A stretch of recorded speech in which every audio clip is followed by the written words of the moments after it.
Good afternoon. It's my great pleasure to introduce Nick Rasmussen, our lunchtime keynote speaker. Nick is, to my mind, the model public servant and expert, two qualities that are much calumnied in Washington these days, but are nonetheless more important than ever. Nick has served in 3 presidential administrations. He was originally appointed by President George W. Bush to the National Security Council. He was then appointed by President Obama to be director of the National Counter-Terrorism Center, a position that he retained after the transition from President Obama to President Trump. Earlier in his career, he was intimately involved in the Palestinian-Israeli peace process, so brings enormous breadth and dimensions to the study of terrorism and to the understanding of conflict resolution. He's certainly one of the country's, if not the world's, most authoritative and knowledgeable voices on terrorist threats and the measures needed to effectively counter them. None of this is surprising. He's a graduate of a small but very distinguished liberal arts university, Wesleyan University in Middletown, Connecticut. He also has a master's in public administration from the Woodrow Wilson School at Princeton University.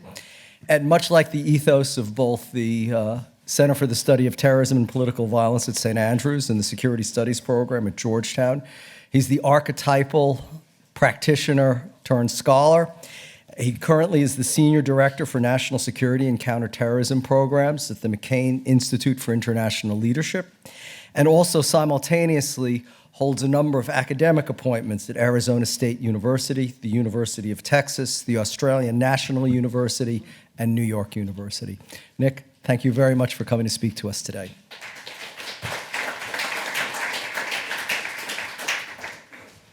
Thanks, Bruce. And I want to start by thanking not only Professor Hoffman, but our hosts here at Georgetown. As you could tell from the short bio, I don't enjoy alumni status here, but I always feel like I'm coming home when I come to the campus at Georgetown. For a number of years earlier in my career, I taught as an adjunct here at Georgetown and really enjoyed that experience.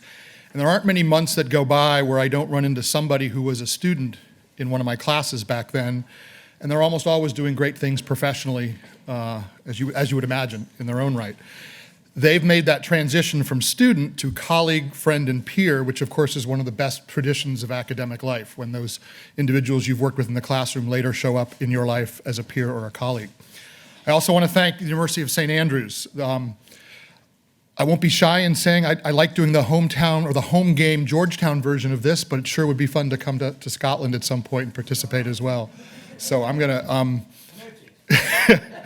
to invite myself to Scotland at some point. I know this is a true joint venture between true great universities, and I certainly hope we can continue the partnership. I have to say that when you're asked by Bruce Hoffman to speak on terrorism and counterterrorism, even with the background that I have that Bruce described, it's still a bit of a daunting experience for me. You look around our field of study, our area of interest, there aren't very many people who enjoy what Bruce does, and that is universal respect, admiration, and genuine high regard. It's not something you see everywhere in academia, and that's no accident. It's because his scholarship is without parallel, but more than that, his students and his colleagues love working with him. And again, that's not something you see everywhere you go. So thank you, Bruce, for inviting me to join you today and to speak at lunchtime. Now, during my latter period of government service, the weeks in late January and early February were always a period of concern and trepidation for me. And that wasn't because I anticipated anything particularly bad happening in the terrorism world. I didn't really have any inside information about deadly terrorist attacks during that time. We weren't in any particularly high threat period in January, February, nor was I in possession of some worrisome intelligence in the new year. The trepidation of January and February for me was the fact that each year that period was when the Congress required leaders of the intelligence community, sometimes including me in my role as director of the National Counterterrorism Center, to appear before them in public testimony covering worldwide threats to our national security. You might have read about those hearings coming up in a few weeks. And that annual event provided both challenge and opportunity for those of us in intelligence positions. We were going on record in front of the Congress, the American people, and importantly, C-SPAN, with the honest and unvarnished truth about what threats we faced, where we were making progress, but just as importantly, making progress in terms of mitigating or managing those threats, but also being honest and upfront about where we were still struggling, where we still had knowledge gaps, where we were not yet as well postured to manage the threats as we wished to be, where we were struggling to keep up. So as I sat down to think about appearing at Georgetown with this group, having enjoyed yesterday's conversation, I decided to do what was familiar and comfortable for me every January and February. And so with that, I thought I would step through the things that worry me as I look across the terrorism landscape, the things that give me reason for concern as I look out over this national security and terrorism landscape that everybody in this room knows so well. Now, unlike during my time as NCTC director, today I'm speaking entirely on my own, with my own views in a personal capacity, and that's for better or for worse. My so-called threat testimony won't have the benefit of what I had when I was the director of the National Counter-Terrorism Center, which is an army of really talented and bright and smart analysts from places like NCTC, CIA, FBI, NSA, and half a dozen other intelligence organizations. Nor do I have access to the most recent classified information, happily so in my own case. 2 years and 3 weeks ago, when I left government service after almost 28 years, not having that classified information crutch really would have worried me. One of the things you worry about when you leave government service and you leave the classified world behind when you log off your computer for that last day of service is that you worry that your stock of intellectual capital actually starts to decline and deteriorate. I will know less tomorrow than I know today, and it only gets worse over time. But I'm pleased to say that my fears in that regard were entirely misplaced and unfounded. The volume and quality, the sheer mass of scholarship in the field of terrorism, extremism, and political violence, in my mind, continues to be extraordinary and gets better every year. Just look at the conference agenda that Bruce and colleagues assembled this year, and look around the room at the collection of scholars that we've listened to for the last 2 days. And I have to say that one of my great regrets from public service and government service was not paying sufficient, or certainly not enough, time and attention to what was going on outside of government in terms of analysis and explication and understanding of terrorism and extremism and political violence. I wish I had done a better job. I wish time had permitted me to do a better job of being a consumer of all of that information when I was still in government. Because outside of that classified world, there's a huge amount of data that's still there to be analyzed. There's still a huge number of compelling case studies to be unpacked and examined and understood. And there's a huge and deep reservoir of expertise and experience out there working terrorism, extremism, and political violence questions. For those of us who are willing to take the time to pursue it, that information is all out there. So I will quickly run through my list of most pressing terrorism-related concerns when it comes to this current terrorism landscape, and then I'll broaden things out a little bit at the end to talk about strategy, priorities, and resourcing. Any one of those areas would be fine to talk about in the aftermath, and in some cases I literally would just offer a few words to bookmark a thought, and we can certainly follow up in the question period. So if I were sitting in front of the Congress next week or the week after outlining my list of terrorism-related concerns, I would almost certainly start by talking about what we Americans have started to talk about as, or refer to as, domestic terrorism, or in even shorter hand, DT. When you talk to your FBI colleagues, you'll hear the phrase DT quite a bit. I would start there because I suspect that's where most Americans watching on C-SPAN, if they care enough to watch on C-SPAN, would want me to start. I say that because domestic terrorism is the form of terrorism that I believe feels the most threatening and proximate and dangerous in our communities around the country today here in the United States. That may not be true in the United Kingdom.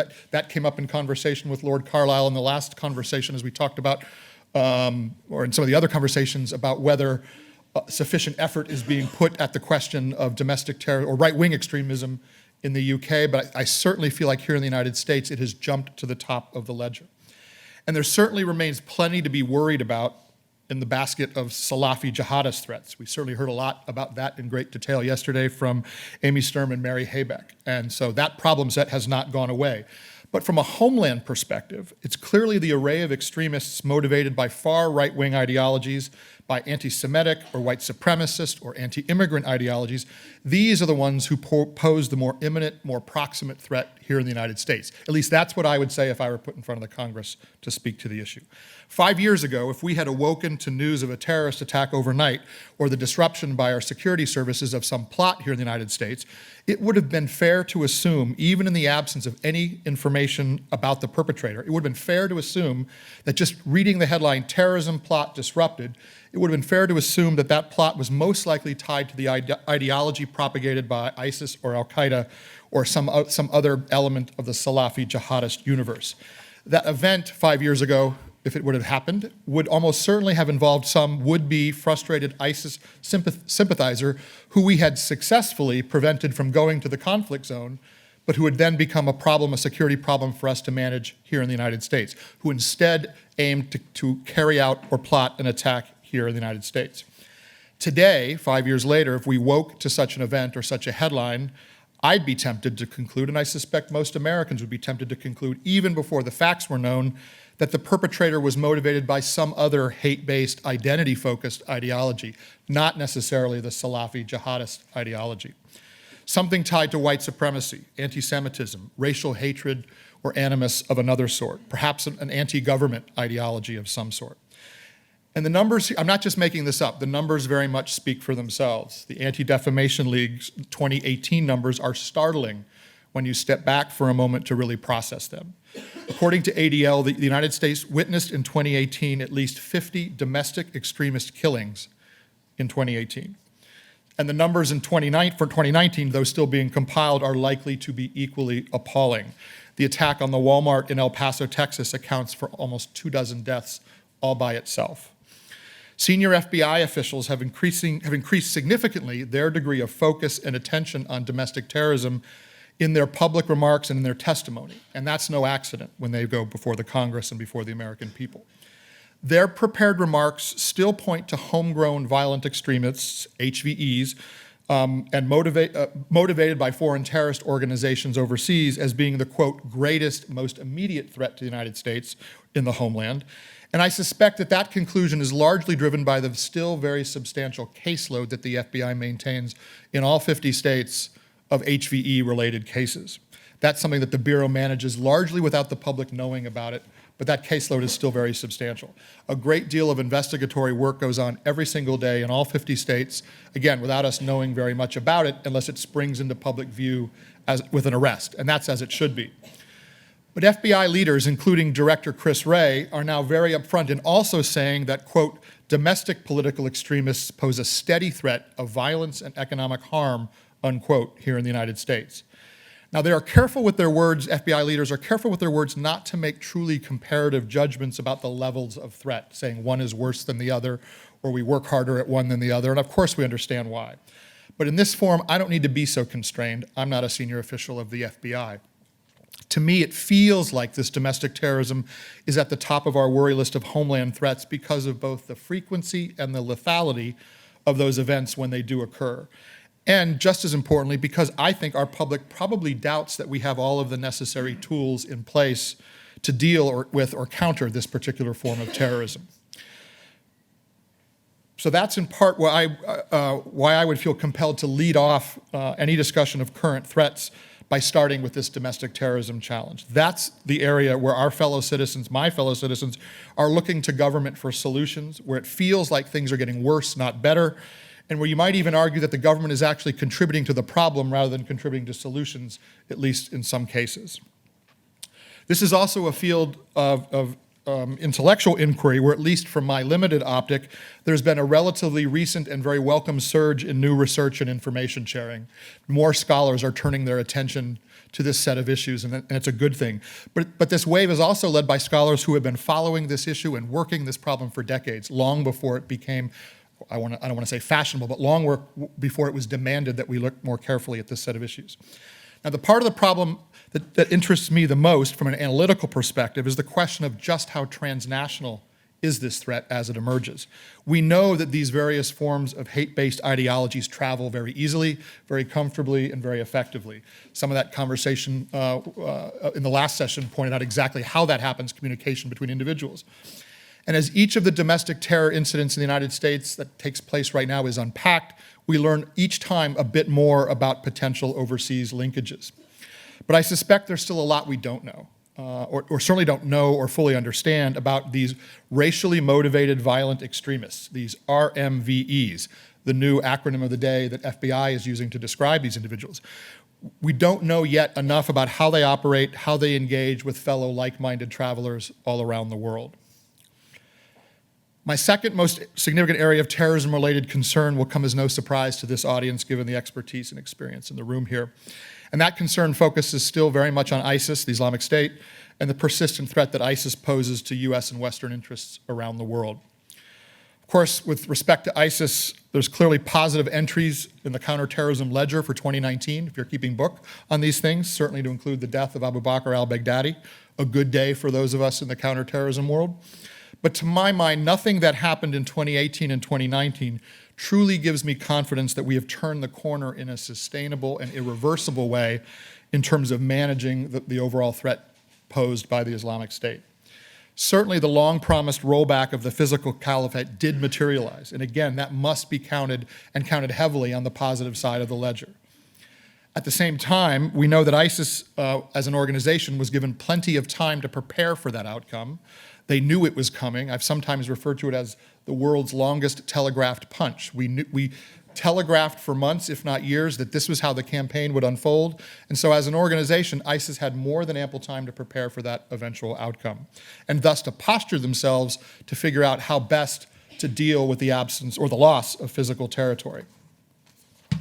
The ranks of ISIS leadership are certainly filled with veteran insurgents who have deep and long experience in managing their organizations as clandestine underground movements rather than state-like enterprises. And so this sort of challenge, running an organization like this from the shadows, is not new to them. They're actually pretty good at operating this way, and they have a lot of experience doing so.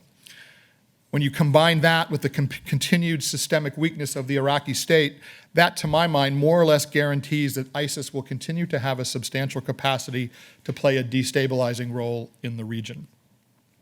And while the removal of the physical safe haven certainly makes the planning and plotting of external operations outside the region aimed at Western targets, like the United Kingdom or the United States, certainly makes that prospect, that proposition, more difficult and more challenging for ISIS leadership. It's also obvious from the aftermath of the war, or the aftermath of the effort to dislodge the caliphate, that we don't have an adequate handle on that segment of the ISIS population that is most likely to have escaped the battlefield and most likely would have survived to fight another day in some other theater at some future time. I don't know that we have a sufficient handle on that population.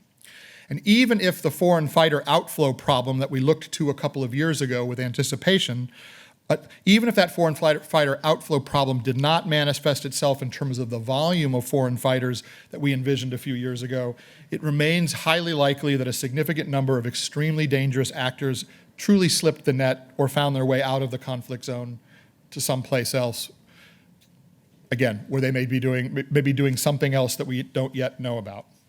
I'd also point out something everybody else knows in this room very, very well. The festering problem of detained ISIS fighters and family members is no closer to being resolved. Terrorism scholars and researchers, including some in this room, as well as very, very talented journalists, have written eloquently and urgently about this problem set, about the need for Western countries to accept responsibility for managing the disposition of ISIS fighters who hold citizenship in their countries. In my view, that involves accepting some degree of political risk, maybe a lot of political risk, and it requires leadership needed to acknowledge that this problem is our responsibility to solve, and that, to me, is a project yet unfinished. So long as ISIS and the idea of the caliphate centered in the heartland of the Middle East, so long as that idea persists, we will find ourselves dealing with not only the hardened, battle-tested fighters who still dream the ISIS dream, the ones who escaped, but also with homegrown extremists who will still adhere to that very same narrative and use it to justify their own acts of violence here at home or somewhere else outside the conflict zone. And the last thing I will say about this basket of ISIS-related challenges is that all of these challenges would be very pressing and very daunting and very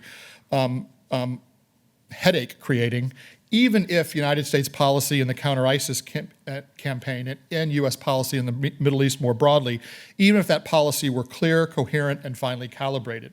Even if we were doing everything right, I'd still be inclined to conclude that ISIS challenges of some form or fashion will be with us for years to come.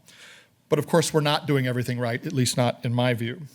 Recall that 2019 began with a set of decisions, most of which were never really articulated or explained, certainly not in public, a set of decisions that resulted in a phased reduction of U.S. military participation in the counter-ISIS campaign, particularly that part of the campaign taking place inside Syria. And we know from public reporting, so I'm not breaking any new secrets here, just how frustrating those decisions were for our military and intelligence professionals who were on the front line actually tackling that problem inside northeast Syria. That set of decisions clearly advantaged Iran, Turkey, Syria, and ISIS, not to mention Russia, of course. And of course, 2020 began just a few weeks ago with a set of decisions tied to Iran that seems very likely to undermine or even to curtail our security partnership with Iraq. And of course, that's a step that would only advantage ISIS even further.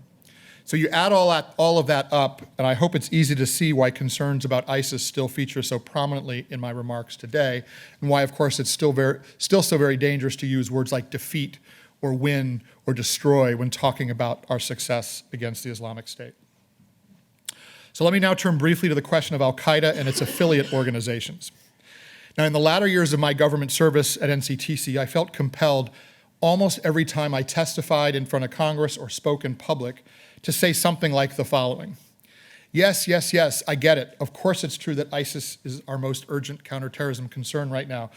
But don't you all think for a minute that we in the intelligence community, we in the counterterrorism community, are any less focused on Al-Qaeda just because of ISIS? And we are, of course, fully focused on the set of challenges that Al-Qaeda presents around the world. And I suspect that my successors in the intelligence community will give offer some form of that judgment when they testify in front of Congress in the coming weeks. And to my mind, that's not just a throwaway line, not just a line that's in there to protect senior officials from not having mentioned something that goes badly later. While we certainly don't feel the sense of acute homeland threat that we once felt at the hands of Al-Qaeda, there's no question but that the group continues to maintain organizational cohesion amongst its leadership cadre, and it continues also to manage a network of affiliates around the world. In some ways, the pressure that we so successfully put on Al-Qaeda's core leadership in South Asia led the group to adapt, as we knew it would. And I noted that in acting NCTC Director Russ Travers' recent testimony, he noted that he sees growing connections and coordination between the various affiliate groups. To me, that's a foreboding signal. And of course, while we were all focused on Soleimani and what might happen with Iran a few weeks ago, a deadly, devastating attack took place in East Africa at the hands of Al-Shabaab, a longtime Al-Qaeda affiliate. It was just a poignant reminder of just how much at risk our soldiers, diplomats, intelligence officers, and other personnel are when they are serving in conflict zones or even near conflict zones where Al-Qaeda affiliates operate. I also worry a lot about how AQ leadership continues to take advantage of the Syrian conflict to deepen its own foothold in the Levant. That, to me, was perhaps the most underappreciated negative consequence of the war in Syria as it grinded on and on for year after year. Sitting alongside so many other destabilizing elements of the war in Syria, refugee flows, displaced persons, the atrocities committed by Bashar al-Assad, Al-Qaeda was the story that I was perhaps as a counterterrorism professional most worried about. What was going on that I didn't have view of? What was going on that was allowing Al-Qaeda to take advantage of the opportunity to play a role in this part of the world? And I continue to worry whether we have sufficient intelligence insight into what Al-Qaeda-linked actors are actually doing in the parts of Syria where we now have much more limited ability to collect intelligence, or where we have little or no ability to carry out counterterrorism operations on a consistent basis. Now, I say all of this about Al-Qaeda not to hype the threat unnecessarily or not to make some vague case or vague intellectual case for the so-called forever wars in Afghanistan and Iraq. That's not the message I'm sending. I'm simply saying that Al-Qaeda threats, the set of Al-Qaeda threats that we face around the world continues to pose problems, it continues to evolve, and it will continue to require some degree of attention from our security services, from our military, and from our diplomats. They have not gone away. There are still a wide pool of potential recruits willing to take up the Al-Qaeda cause, and as our own intelligence and military presence contracts in key parts of the world, we may lose the ability to identify terrorist networks and to warn of potential terrorist attacks in the manner to which we have become accustomed and demanded of ourselves in the period since 9/11. And of course, nothing scares intelligence professionals more than being blinded, than not having access to information, on having to guess or assess or piece together fragments of information rather than having genuine insight from really finely tuned intelligence.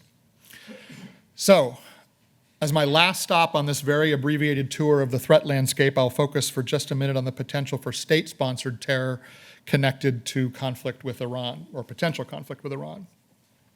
And I found yesterday's session that Dan Byman led with Haneen Gadar and Ariane Tabatabai to be incredibly timely and insightful. Helped me think this through this problem quite a bit.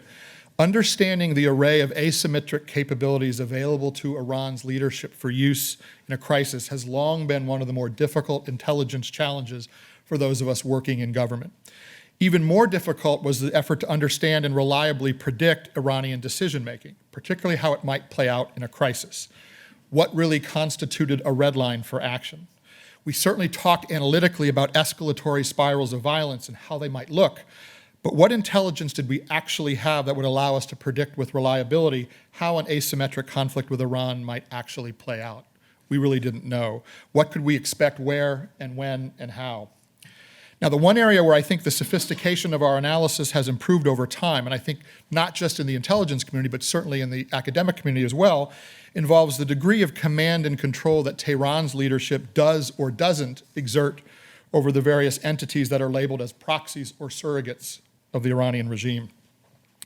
And my own takeaway from that analysis and from the discussion yesterday is that we miss a great deal of complexity and diversity in this proxy landscape when we simply make the assumption that Iran calls all the shots in Tehran, that these groups will always act how and when called upon to do so by the Iranian leadership.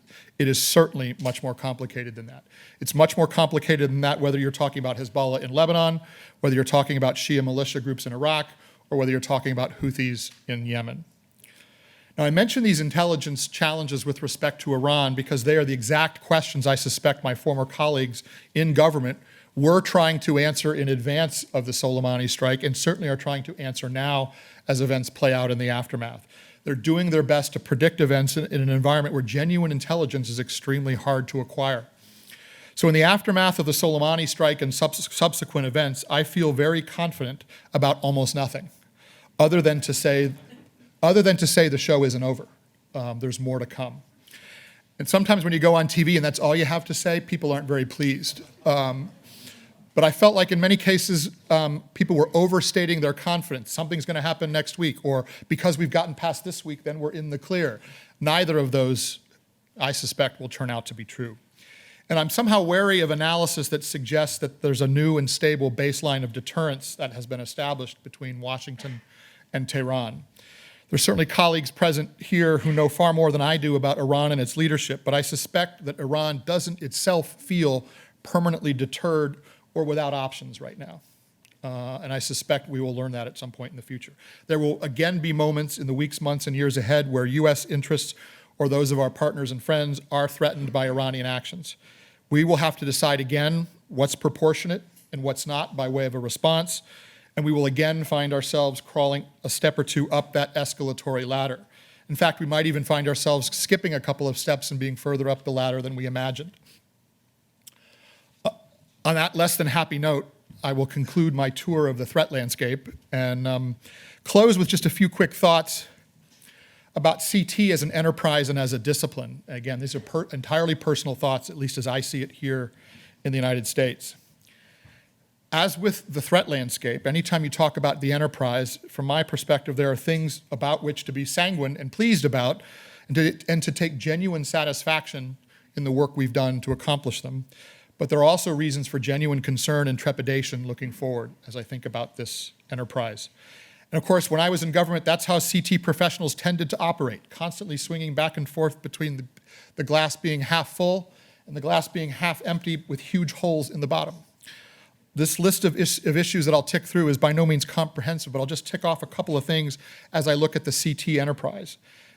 admittedly with the perspective of someone who's outside the process now and someone who's pretty well aware of the mistakes that I made along the way. So first, on the question of resources, there's no doubt in my mind that counterterrorism and terrorism sit now amongst a whole set of national security challenges that demand urgent attention and their own share of resources. North Korea, China, Russia, CI, counterintelligence, election interference, cyber threats, cyber vulnerabilities. The list could go on and on. And it's clear now that we are in a period where counterterrorism simply does not have exclusive or first claim on resources within the national security world, whether that's the military, the intelligence community, or pretty much any element of our national power. And I'm not arguing against this. I'm not doing the parochial thing of saying it's not fair or they're not giving us what we need or suggesting it shouldn't be this way. I'm just raising this so that we all understand what it means. It means that my colleagues who are still working inside government on these tough issues now have to make harder choices. They have to do a better job of setting priorities and, most importantly, of articulating risk. Where can we afford to take risk? Where are we taking risk by not involving ourselves? And being clear when we are accepting risk on behalf of the nation. In my mind, there's no doubt that our CT enterprise works in terms of coordination far better than most parts of our government. We were forced to integrate and coordinate and collaborate after 9/11 in ways that the rest of our government doesn't always mimic. At least that's my humble opinion. That doesn't mean we always did a great job of rationalizing how we did the work, and doing so in a way that reduced duplication and redundancy and waste. We certainly didn't do that as well as we should have. There's still way too much of that. And if you believe what I said about resource constraints, we can't afford to be doing that in a resource-constrained environment. Second, on the question of human capital in the CT enterprise, again, glass half full, glass half empty. From what I can tell, and again, limited optic, we still see the best and brightest young minds seeking to enter government service and work on our hardest counterterrorism problems. That gives me great hope and gives me great pleasure. Some of those brilliant young scholars are sitting here in this room, having studied with some of the best professors in the world here at Georgetown. I know that because some of them actually come talk to me about what they want to do when they leave school and talk about how they want to work in this field and how they want to make a difference. Some of them have even interned with me at the McCain Institute, including a couple of Georgetown students here in this room today. You see, there's a really tight Hoffman pipeline of talent that stretches down K Street to the McCain Institute. So actually, I'm not really all that worried about the human capital issue at the point of entry. I really am. I'm really not. To be clear, we are at no risk of not being able to identify, hire, and recruit the next generation of CT young professional into government. There's plenty of them. They're well-trained in school. They're eager to work. They're eager to serve. They want to work for the government. Though we do, I say we as if I'm still in government, we do as a society make it much harder for them than we need to with our extended hiring timelines and the security process we put students through. Where I worry, though, is really at the back end. Can we motivate, reward, and ultimately retain a cadre of genuinely expert CT professionals for the duration of a career in government service? And I would argue you could ask the same question about our entire national security enterprise in government. I also suspect this is not only a problem in the United States. I participated in a roundtable in Australia several months ago, sponsored by Australian National University, where they're having much the same conversation. In my last years at NCTC, and now since leaving government, I've seen a bit of an exodus of really talented officers leaving government at mid-career. Too many farewell happy hours I've attended for someone headed off to work at a bank or a risk advisory firm or Google or Facebook. They're doing that for very good reasons. Great opportunities exist in the private sector. There's a chance to do interesting and important work for interesting companies while having a more balanced life, more flexibility between home and work than the classified environment allows. All of these reasons are good ones. And of course, we want a private sector infused with national security sensibilities that these professionals who've worked in national security bring when they start to work for these private companies. But I worry a tremendous amount about the loss of institutional memory and the challenge of mentoring this incoming generation of young national security professionals. To my mind, this is a problem worthy of its entire own conference, as I said we held in Australia several months ago, at least as far as I'm concerned. I'm doing a little tiny bit of work in this area at the McCain Institute with a fellowship program aimed at supporting young and mid-career counterterrorism professionals. I look at today's agenda, and I see Gina Bennett on the last panel. Is Gina here? Hi, Gina. Gina is one of the true role models within our community of CT professionals in government service. The number of colleagues she mentored over the course of her career and continues to mentor fills up this room very easily. And the amount of wisdom, knowledge, and experience she carries around in her head is simply staggering. And if you look across to the UK, I suspect my UK colleagues could identify people in their system who very much meet that same criteria, who walk around as living embodiments of the counterterrorism effort. My question with the mid-career exodus problem is this: 20 years from now, will there be enough Ginas to shoulder the burden of doing what she has been doing for this current generation of CT professionals? And beyond the mentoring, how do we as organizations, our governments, or as organizations, organize ourselves to make sure that the transfer of knowledge that we need takes place from this generation of professionals to the next? Now, there's no doubt in my mind that we could do more in government to increase the possibility that professionals can move in and out of government at various points in their career. We don't make it very easy. It's not easy because of things like security clearance and salary levels, but in my mind, the CT enterprise would be far more healthy if talent and expertise and experience could move in and out, where someone could spend that time outside of the government, but then make their way back in and make a contribution at a more senior leadership level, and not have to only await the political wins for that to actually be a potential possibility. There needs to be greater movement and greater agility between public and private sector. So that's my kind of 2 cents thought on human capital.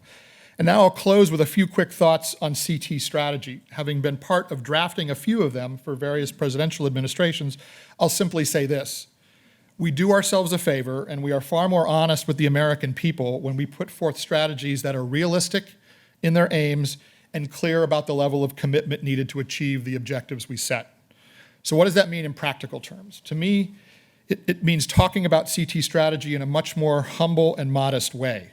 We should think of terrorism as a national security challenge to be managed and mitigated, not as a war to be won once and for all on some battlefield. We should therefore refrain from setting objectives like destroying or defeating the enemy, and instead talk about how and for how long we are going to pursue the smart application of both hard and soft power to reduce the attraction of extremism and increase the resilience of societies around the world. It's a much more nuanced project than winning a war. Those don't make for sexy strategies, they don't make for good bumper stickers, and they certainly don't live within the timelines of American political administrations. And so there's a reason why the terrorism and counterterrorism strategies I was a part of used those big, bold words, but in my mind, we've made mistakes and they should be corrected. So with that, I'll stop there with thanks again to Bruce, to Georgetown, to St. Andrews. It's been a thrill to be here, and I look forward to the conversation.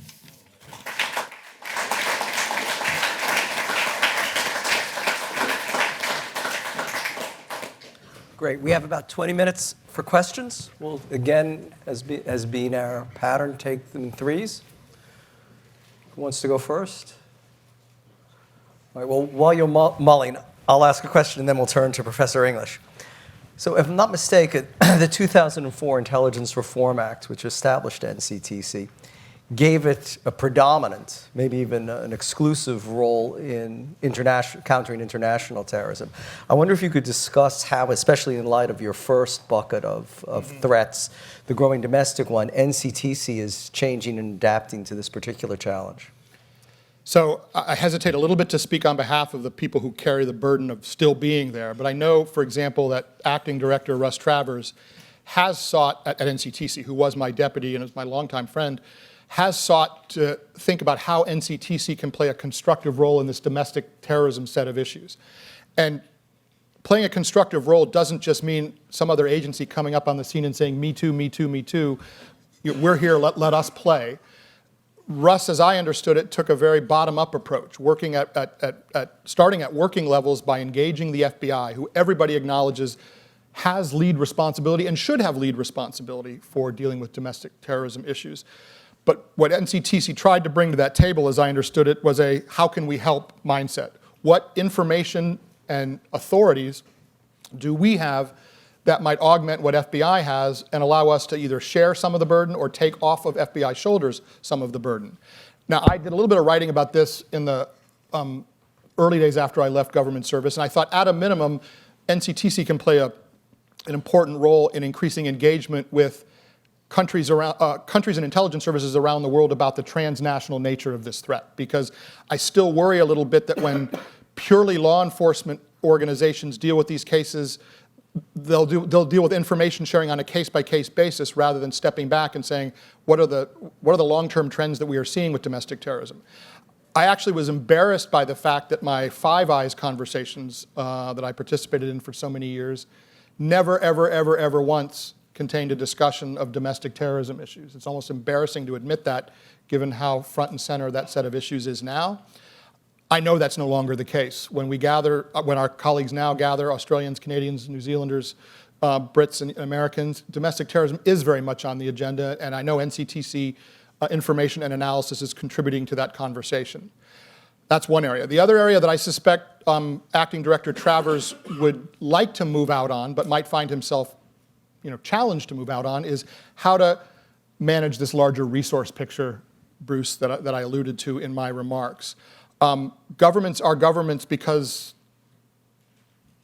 people act in bureaucratic ways. And so stovepiped organizations can be legislated out of existence, but they cannot be driven out of reality. And so while we certainly did a far better job after 9/11, after the 2004 IRTPA of coordinating and collaborating, the stovepipes still very much exist. And I worry a little bit that as time goes by, we will see some slippage in the kind of D&I impulse, the idea that the D&I has leadership of the intelligence community on behalf of the President of the United States, and that individual, that man or woman, can, in a sense, lead the community as a whole. Right now, again, nobody's a bad guy in this story as I see it, but I just sense a little bit of slippage back to previous patterns of behavior. And unless, when you put new things into place, unless you keep showing that they're important and you keep investing in them, then you risk some slippage. And so that's among the reasons why I hope whatever new president we see, whether it's President Trump being reelected or a new president being elected in the fall, that they will nominate and confirm a director of national intelligence who accepts full responsibility for leading the community as a whole, not simply herding the cats of the 16 different intelligence agencies. Professor English. It's coming now.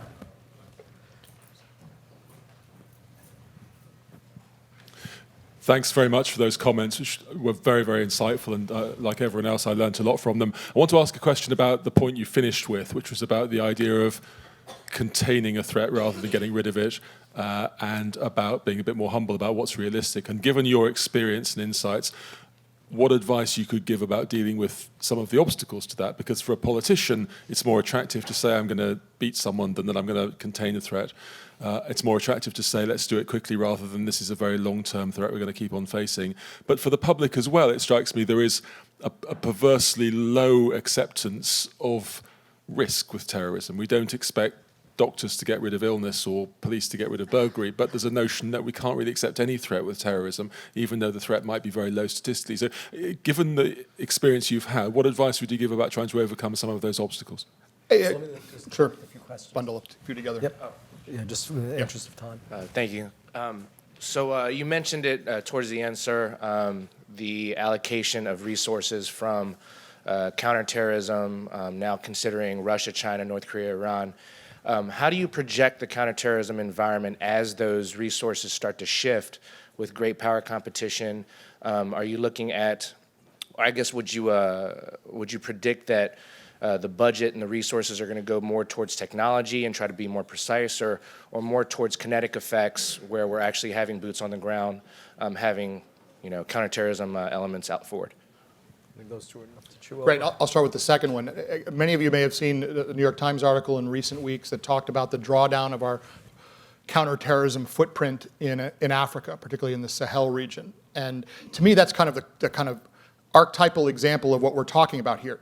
It is an entirely reasonable thing to try to redirect some of those resources towards more urgent and pressing national security priorities, whether those are intelligence collecting platforms or young intelligence officers or whatever the it is that you're talking about. It is entirely reasonable to redirect some of those to more urgent priorities, so long as you do so with eyes wide open and you are honest with yourselves about where you are accepting risk. Now, we spent, in my mind, a great deal of time looking at Al-Qaeda and Al-Qaeda-linked groups in the Sahel and in the western part of Africa, and kind of waiting and watching for them to become an external threat. They were always and remain a threat inside the region to the interests of the United States, our partners and friends, including our personnel serving on the ground there.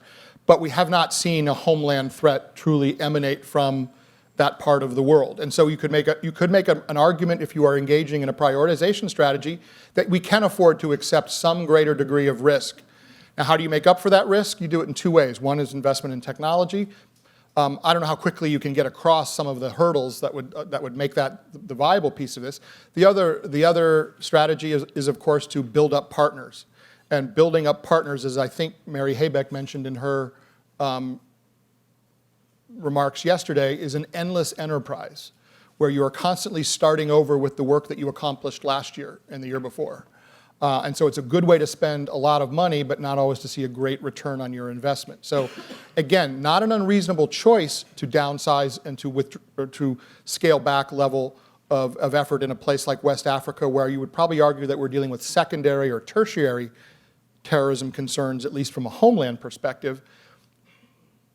But that will change the day after something bad happens. And the day after something bad happens where that person with a passport from that country was involved in a homeland attack, then you'll have to see the community catapult itself back to put everything back in place that we had before that. And that's political reality. And that gets, of course, to Professor English's question.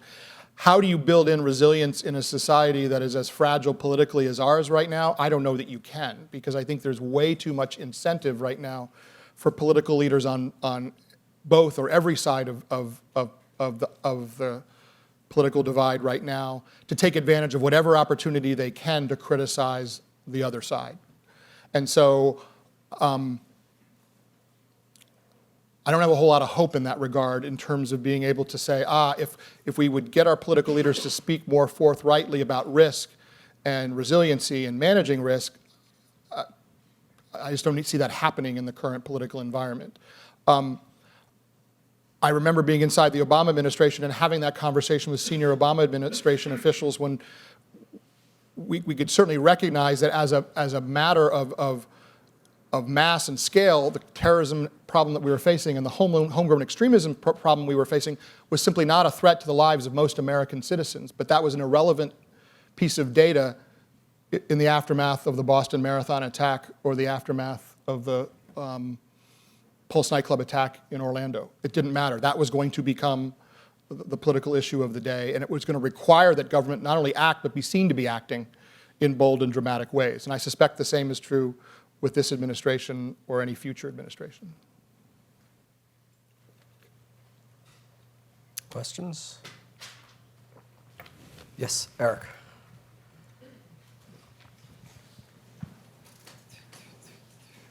In your speech, you talked about public service and trying to get more young people into public service. What do you say to the people that would like to engage in public service and serve their country, but face years and years and years of security clearance and background checks? To the extent it's realistic and feasible, hang in there. And I think one of the things about the set of issues that we work on in this room is that there are a huge array of ways you can make a contribution in this field outside the classified environment. Scholarship, research, prevention activities at the state, local level. There's just a whole lot of ways you can be involved in the business long before your security clearance arrives. Now, that doesn't make it any more easier or any more palatable for that individual who has to put their life on hold, at least in their own mind, and wait for that day to come. But there are ways to make contributions. There are ways to ensure that when you do get there, you end up not only getting there with the skills you had when you were given the conditional offer of employment, but you actually get there with a much more advanced set of skills because you become a professional practitioner in the meantime, whether it's at a think tank, a nonprofit, an international organization, even a private company, a company like Deloitte or Booz Allen that's doing work in the non-classified space that would have application to the counterterrorism world. So I would say hang in there. That's easy to say, harder to do, and I get that. Especially if there are other competing life concerns like family and finances and all of that stuff. So I hope it gets better. I spoke of our colleagues in Australia. I know they're going through a process of looking at their security clearance granting process to try to understand if there are ways they can streamline it, because they've got the same set of problems that we do. I know previous D&Is, including Director Clapper, set that as an objective, but the problem has gotten worse, not better. And not for lack of effort, but it's gotten worse, not better. And I attribute that, again, not to lack of effort, but to things like Edward Snowden and things that kind of make our security apparatus account for a whole bunch of different things they never accounted for before. Instead of just worrying about whether you had too much time vacationing in North Korea, they now worry about a whole lot of other things, about your social media profile and what you do online, and how you look at the legitimacy of taking information outside the work environment. All of these things now factor into security clearances in a way that never would have 10 years ago. Well, remarkably, in Canada, where, of course, marijuana use is now legalized, it's not an impediment to getting a security clearance because it's legal. I mean, remarkable. Questions? Lord Campbell, and then this gentleman. We'll take two. The microphone's coming, Lord Campbell. First of all, a comment, if I may. I was surprised by what you told us about the failure of the Five Eyes to talk about domestic terrorism, and relieved by the fact that they now regard that as being part of their joint responsibility. But the question may, I'm afraid, reveal my ignorance, but in the United Kingdom we have JTAG, the Joint Terrorism Analysis Centre, which was set up in order to try and encourage cooperation which had not previously been available. Is there such a body in the United States? If there isn't, would it be difficult to create one because of the fact, as you just said, there are 16 different intelligence agencies? And does the success of the British one really depend upon the fact that you've got GCHQ, MI5, MI6, and the police? Much easier to arrange something that only covers 4 sources of information. And can we take bundle that other question? Anyone else? Okay, and over here. There, and then you.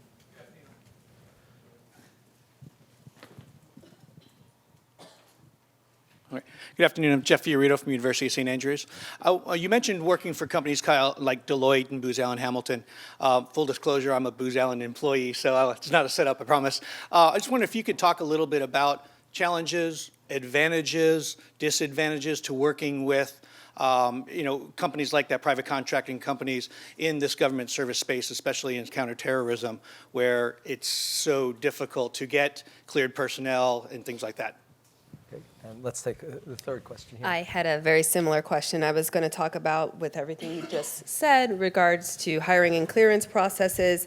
How do we better leverage private-public partnerships? I mean, we've gotten really good at information sharing internal to the U.S. government, even better with partners, but how can we do a little bit better with our private partners who may be at the forefront of technology, these asymmetric threats, AI, UAS, all that sort of thing, and truly enable that sort of responsive, disruptive action to those threats? That's a great question.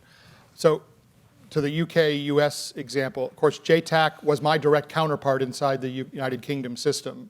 And JTAC and NCTC were founded at more or less the same period of time in the immediate aftermath of 9/11. Being American, we had much bigger size, a greater diversity of missions, but in our core mission, which was being the organization responsible for bringing to the policymaker a cleared, coordinated, whole of intelligence community view on threat, that is something that NCTC, JTAC, and we had Five Eyes counterparts in Canberra, Ottawa, and Wellington as well. And when I was earlier critiquing ourselves for not talking domestic terrorism, that's what I was talking about, those organizations. Those conversations have certainly gone on in law enforcement channels between FBI and MI5 and ASIO and Five Eyes counterparts. NCTC probably does have a harder time, I would say, wrangling its community than JTAC would have in organizing its community. And again, it's because we in the United States, in my view, have not wrung out all of the redundance, all of the duplication. And I can remember, a zillion different times opening my intelligence briefing book in the morning and finding an article by my organization co-written with another organization about a serious threat posed by Al-Qaeda or ISIS or something. And then a day later, flipping open the book and finding the same piece of analysis, more or less, produced by another intelligence organization. And I thought, how can that be serving the policymaker well? We've now made him or her read twice as much, and we've given him the same medicine on 2 separate days. Why is that?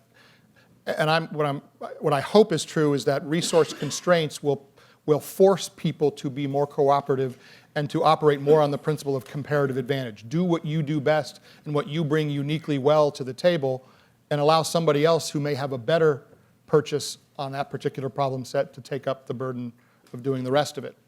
Public-private partnerships, to me, still seems too much like a one-way street where, again, my limited experience, and this largely grew out of the Inspire magazine, ISIS social media experience that we all went through as counterterrorism professionals. We made the decision that we had to find a way to engage with private sector much more effectively on this set of problems. And the only way to do that was to show up at the table with information that they didn't have that we could share with them. Otherwise, there was absolutely no incentive. So we were right about that, in my view. What we were wrong about is if we thought that would lead or incentivize actual sharing of information back the other way. I'm not sure I've seen it. And I'm sure it does happen, but perhaps particularly in the most technical areas where government and industry might be working much more hand in glove together. But I found in my experience, we were mostly sharing and not so much receiving. I'm hopeful that one of the side effects of this outflow of people moving into the private sector with national security experience is that those individuals will ascend to leadership positions inside their private sector organizations, and that will just facilitate a much more comfortable engagement. People speaking the same language will be able to speak to each other more than they do. And then the question of the contractor relationship, I mean, NCTC certainly, in my experience, was a place that could not have survived without its contractor workforce. And in most cases, unless I was staring at the badge the person was wearing, I couldn't tell you whether the person was a government cadre employee, a detailee from another agency or department working for me temporarily, or a contractor. And 99% of the time I didn't care. I simply wanted to know who they were, what their mission was, and what expertise did they have that I didn't have. What the contractor workforce does is allow you to be sometimes more flexible, and I won't hesitate to say it, even a bit ruthless. You can reorganize more quickly and more effectively when you can go to your contractor and say, we don't need that 10-person component anymore, but we need another 10-person component over here urgently.